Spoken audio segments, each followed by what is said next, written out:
할렐루야. 3월 12일 수요일 말씀 묵상을 시작하겠습니다. 사도신경으로 우리의 신앙을 고백합니다.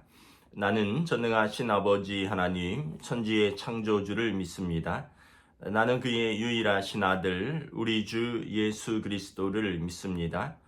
그는 성령으로 잉태되어 동정녀 마리아에게서 나시고 본디오 빌라도에게 고난을 받아 십자가에 못 박혀 죽으시고 장사된 지 사흘 만에 죽은 자 가운데서 다시 살아나셨으며 하늘에 오르시어 전능하신 아버지 하나님 우편에 앉아 계시다가 거기로부터 살아있는 자와 죽은 자를 심판하러 오십니다.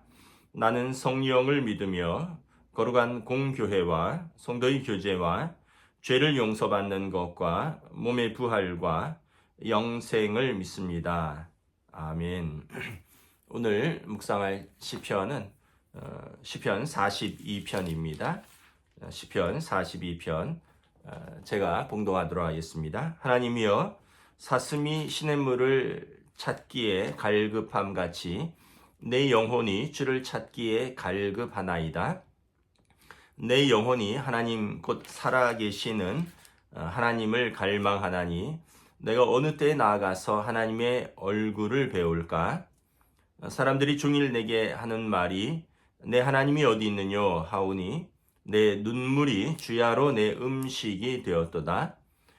내가 전에 성의를 지키는 무리와 동행하여 기쁨과 감사의 소리를 내며 그들을 하나님의 집으로 인도하였더니 이제 이 일을 기억하고 내 마음이 상하는도다. 내 영혼아 내가 어찌하여 낙심하며 어찌하여 내 속에서 불안해하는가? 너는 하나님께 소망을 두라. 그가 나타나 도우심으로 말미암아 내가 여전히 찬송하리로다. 내 하나님이여 내 영혼이 내 속에서 낙심이 되므로 내가 요단 땅과 헤르몬과 미살산에서 주를 기억하나이다. 주의 폭포 소리에 깊은 바다가 서로 부르며 주의 모든 파도와 물결이 나를 휩쓸었나이다. 낮에는 여호와께서 그의 인자하심을 베푸시고 밤에는 그의 찬송이 내게 있어 생명의 하나님께 기도하리로다. 내 반석이신 하나님께 말하기를 어찌하여 나를 잊으셨나이까? 내가 어찌하여 원수의 압제로 말미암아 슬프게 다니나이까 하리로다. 내 뼈를 찌르는 칼같이 내 대적이 나를 비방하여 늘 내게 말하기를 내 하나님이 어디 있느냐 하도다. 내 영혼아 내가 어찌하여 낙심하며 어찌하여 내 속에서 불안해하는가? 너는 하나님께 소망을 두라. 나는 그가 나타나 도우심으로 말미암아 내 하나님을 여전히 찬송하리로다. 아멘. 예, 오늘 또 수요일 말씀 묵상으로 찾아뵙습니다. 이제 완연한 봄 날씨입니다. 아침 저녁으로 약간 쌀쌀하지만 이제 낮에는 봄 날씨이고요. 뭐 여러 가지 어떤 SNS 같은데 보면 매화가 벌써 피고 있더라고요. 그래서 이제 곧 있으면 뭐 매화, 뭐 목련인가요? 하얀 목련, 또 진달래, 개나리, 뭐 철쭉 이렇게 순서대로 형형색색의 꽃들이 이제 필 것을 기대합니다. 우리들의 가슴에도 또 우리 나라와 민족에도 따뜻하고 훈훈하고 아름다운 봄이 속히 오기를 우리 기도하면서 오늘 말씀을 봅니다. 오늘 말씀은 고라자손의 시 마스길이라고 되어 있습니다. 마스길은 교훈이라는 뜻이고요. 고라자손은 어떤 사람이냐 하면 구약 성경에 보면 조금 불행한 한 지파로 나와 있습니다. 레위 지파 출신이고요. 모세와 아론의 사촌들입니다. 그런데 이 고라자손들이 광야로 나와서 모세와 아론에게 협력을 해야 되는데 사촌들이기도 하고 같은 레위 지파 출신이잖아요. 근데 당을 지어서 모세와 아론에게 반역을 꾀합니다. 하나님이 너희들하고만 말씀하셨느냐라는 거죠. 그러면서 250명의 당을 지어서 대항하다가 하나님께서 그럼 너희들의 지팡이와 아론의 지팡이를 가져와 봐라. 그래서 아론의 지팡이에 싹이 나죠. 하나님께서 대제사장 아론과 모세와 함께 하신다는 것을 그들 모두에게 보여주고 이 고라 자손은 무려 250명이 그냥 요즘으로 말하면 블랙홀처럼 땅이 꺼지면서 이제 비참하게 이렇게 최후를 마치게 되는 그런 내용이 나와 있습니다. 그런데 다 그런 것은 아니고요. 고라 자손 가운데서도 또 남아있는 이들은 하나님을 경외하는 사람들이 남아 있었고요. 또 모세와 아론을 협력하여서 광야 시대에서는 성막을 섬겼고 또 다윗 왕정 시대에는 성전을 섬겼습니다. 성전의 성가대와 또 어떤 성막을 지키는 성전을 지키는 어떤 뭐 문지기라든가 파수꾼이라든가 그런 수직 책임자들로서 성전을 지키는 사람들이었습니다. 그래서 이제 오늘 시편은 아마 다윗 왕을 도와서 성전의 뭐 성가대나 또는 그런 지휘자 같은 또 악기를 다루는 자들과 같이 성가대로 섬겼던 그 후손들이 남긴 시가 아닌가 이렇게 생각을 합니다.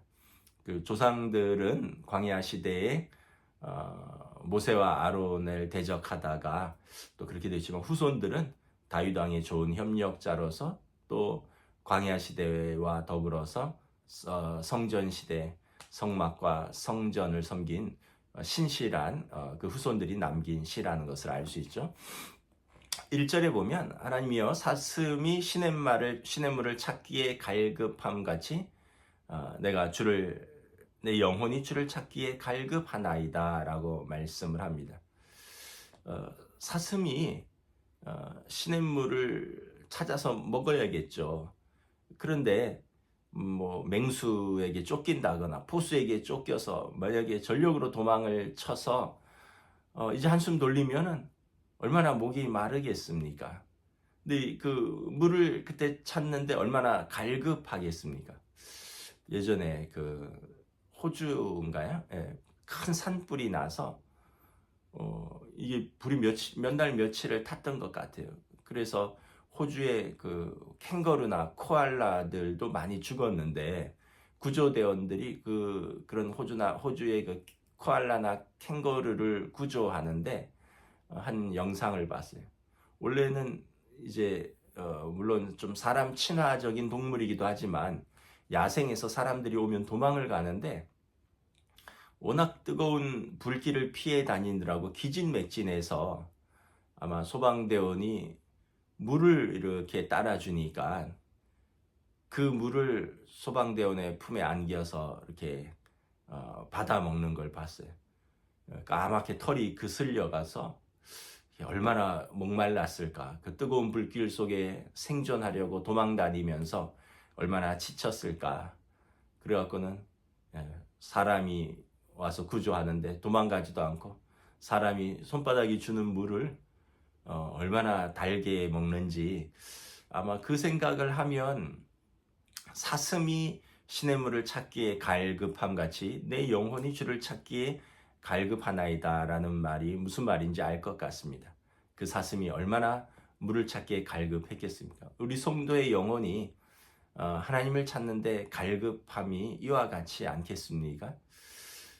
제가 이제 군에 처음 입대했을 때 훈련을 받거든요. 훈련을 처음 4주는 기본구사 훈련 기간이라고 해서 이제 그 당시는 아주 철저하게 요즘은 안 그런데 외부 통제를 했어요. 그래서 흡연하는 친구들은 담배도 못 폈고 또 TV나 신문도 못 봤고요. 우리 교회를 가야 되는데 종교 행사도 안 보냈어요. 한 달 동안은. 그때는 뭐 쉽게 얘기하면 사회에서의 기름기를 쭉 빼는 그런 기간이라고 하면서 그래서 저희가 특별히 이제 저 같은 모태신앙의 사람들은 늘 주일 되면 신앙생활하고 교회 가서 교사하고 성가대하고 교회에서 예배드리고 밥 먹고 이랬는데 그거를 이제 한 주는 첫 주는 뭐 너무 훈련이 힘들고 이래서 그냥 정신없이 지나갔고 이 둘째 주부터 교회 가야 되는데 이런 마음이 들기 시작을 하는데 안 보내주는 거예요. 셋째 주 지나고 넷째 주 지나고 점점 마음에 내가 이렇게 있으면 안 되는데 그래서 이제 마음이 막 갈급해지는 거예요. 그래서 이제 한 달이 지나고 5주째에 처음으로 이제 종교 행사를 보내주더라고요. 이제 그 교회 갈 사람, 뭐 절에 갈 사람, 성당에 갈 사람 이렇게 세 부류로 모아서 주일날 아침에 다 절에 갈 사람 절에 가고, 성당 갈 사람은 성당 가고, 교회 갈 사람은 교회 가고, 그 예배당에 딱 들어가는데 마음이 너무 뭉클해지는 거예요. 그러면서 이제 그 임내송이라 그러잖아요. 그 딱 들어갔는데 예배당 전면에, 그때 진주 교육사령부인데 예배당 전면에 제 91기 공군 장교 후보생 이제 입소를 환영합니다. 환영 예배 이렇게 크게 현수막이 걸려 있고 이제 임내송을 부르는데 다 일어나잖아요. 우리는 이제 줄 맞춰서 가운데 앉았었는데 다 일어나서 임내송을 딱 부르는데 막 눈물이 쫙 흐르는 거예요. 근데 저만 우는 줄 알았는데 그때 이제 서 있던 우리 장병들이 다 이렇게 우는 거예요. 근데 아마 그런 우리 모습이 익숙했나 봐요. 왜냐하면 뭐 하사관 후보생, 병사 후보생, 뭐 장교 후보생 계속해서 이 양반들도 이제 주기적으로 와서 훈련 받고 이렇게 첫 예배 나오면 다 운다는 거예요. 그 날의 예배는 제가 무슨 설교가 뭐였는지, 솔직히 찬양이 뭐였는지, 기도가 뭐였는지 하나도 기억이 안 나는데 기억나는 건 너무 감격스러웠다는 거예요. 그날의 예배는 제 인생의 예배에서 가장 감격스러운 예배였습니다. 이유는 뭘까 생각을 해보니까 제 영혼이 너무 가난했다가 한 달간 너무 가난했고 사슴이 시냇물을 찾기에 갈급함 같이 정말 내 영혼이, 육신과 영혼이 너무 갈급하다가 예배의 자리에서 이렇게 터졌던 것 같아요. 만약 우리의 예배가 매주 그런 기대와 갈급함으로 드리는 예배라면 우린 예배에서 실망할 수도 없고요, 낙심할 수도 없고, 예배에서 뭐 실패할 수가 없을 것 같습니다. 우리 마음가짐이 아마 그렇다면 그래서 우리가 예배를 회복하려면 먼저 우리 마음가짐이 참 가난해야 될 것 같아. 정말 우리 마음가짐이, 우리 육신과 마음과 우리 영혼이 사슴이 시냇물을 찾기에 갈급할 때 그 예배가 우리에게 참 은혜가 되는 예배가 아닌가, 그런 생각을 저도 한번 해봅니다. 오늘 이 시인도 성전 봉사자로서 아마 성가대나 뭐 문지기일 수도 있겠지만 자기 영혼이 하나님 앞에서 시냇물을 찾는 사슴처럼 갈급한 상태다라고 고백을 하고 있습니다. 그러면서 이렇게 고백을 합니다. 제가 시편 42편을 참 좋아하는데 여기 보면 이제 5절에도 그렇고 11절에도 그렇고 같은 말씀이죠. 내 영혼아, 내 속에서 왜 낙심하느냐? 너는 하나님을 바라보라는 거예요.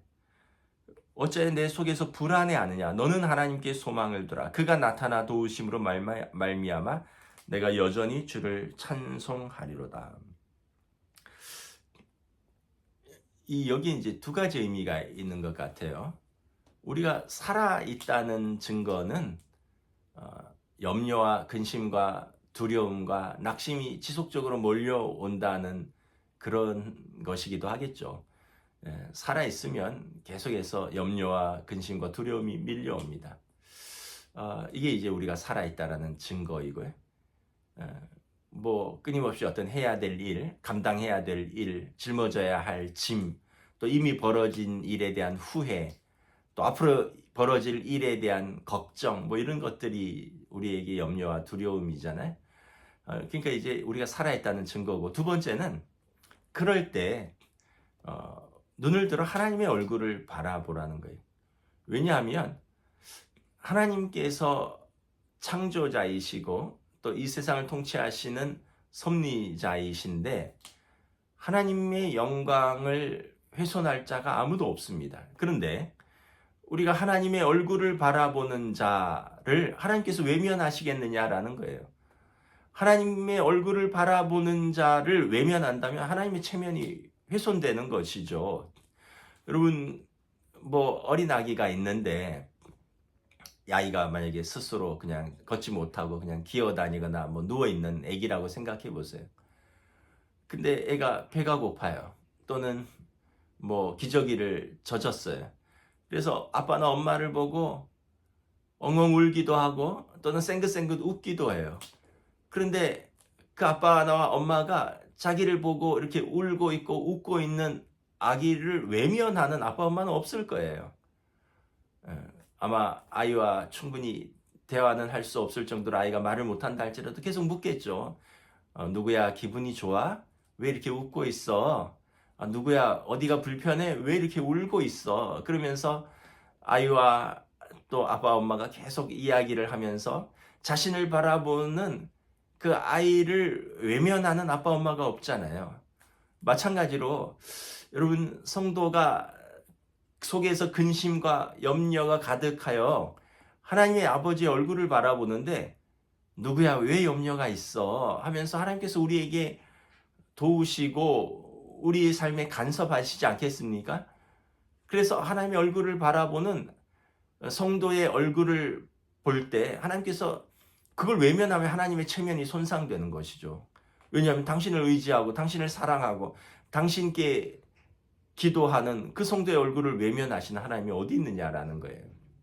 그러므로 우리는 불안해할 때, 두려워할 때 갈급한 심정으로 하나님의 얼굴을 바라보라라고 시인은 오늘 말하는 것입니다. 자기 자신에게 말하는 것이죠. 여러분, 이 시편 42편을 잘 기억하셔요. 속에서 두려움이 밀려올 때, 속에서 불안해할 때, 그때 내 영혼아 눈을 들어 하나님의 얼굴을 바라보라. 이 원문에는 우리를 향하여 웃으시는 하나님의 얼굴을 바라보라, 이런 의미가 담겨져 있어요. 우리가 두려움과 근심과 염려의 얼굴로 주님의 얼굴을 바라보면 주님께서 우리를 향하여 환하게 웃으시는 거예요. 그러면 우리 얼굴도 주님의 얼굴을 보면서 다시 웃을 수 있게 되는 것이죠. 오늘 이 고라자손의 이 하나님을 바라보는 사슴이, 갈급한 사슴이 시냇물을 찾듯이 그 영혼이 하나님을 갈급하며 바라보는 그 시인의 고백처럼 저와 여러분들도 늘 하나님을 사랑한다면 또 하나님을 갈급해하고 두려움과 염려가 있을 때 하나님께 바라보는, 그래서 야고보 사도처럼 너희 중에 기쁜 일이 있느냐? 그는 찬송할지어다. 너희 중에 고난당하는 자가 있느냐? 저는 기도할지어다. 우리는 항상 하나님 앞에서 찬송하고 항상 하나님 앞에서 기도하는 사람들입니다. 왜냐하면 우리는 하나님의 얼굴을 바라보는 하나님의 자녀들이기 때문에 그렇습니다. 기도하겠습니다. 하나님 은혜를 감사합니다. 고라자손의 정말 성전을 섬기면서 사슴이 시냇물을 찾듯이 내 영혼이 하나님을 바라보나이다, 하나님을 찾기에 갈급하나이다 라는 고백을 합니다. 시인은 그의 삶에 고난이 있고 염려가 있고 그래서 속에 두려움이 밀려올 때 나는 내 얼굴을 들어서 나를 바라보시는 하나님의 얼굴을 바라봅니다. 고백합니다. 하나님께서 언제나 시인을 돌보시고 당신의 자녀를 사랑으로 바라보시는 그 하나님의 얼굴을 바라볼 때 내 속에 염려와 근심과 두려움은 밀려가고 하나님을 향한 나의 기대 그리고 나를 향한 하나님의 사랑을 확인할 수 있기 때문에 그렇습니다. 오늘 우리에게도 이 믿음을 주시고 하나님을 바라보는 성도들을 주님 오늘도 따뜻한 미소로서 대하여 주실 줄 믿습니다. 감사를 드리오며 우리 주 예수 그리스도 이름으로 기도드리옵나이다. 아멘. 이 말씀을 마쳤습니다. 또 3일간 평안하시기를 주님의 이름으로 축복합니다.